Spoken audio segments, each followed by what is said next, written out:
All right, so we're in the 2019 Heartland Pioneer RB180. I'm going to talk about the control panel here.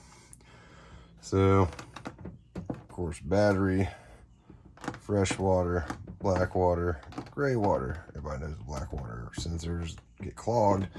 But luckily, this unit has a gas and electric hot water heater. So if you are plugged into shore power and not running off a generator, I would of course recommend the electric hot water heater.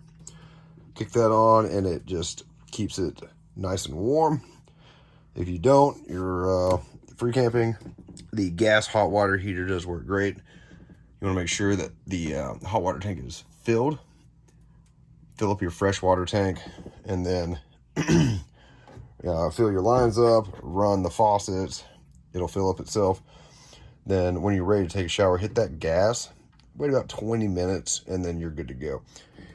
Your water pump also is here to the left, so that is nice and straightforward, real easy with the 2019 Heartland Pioneer RB180.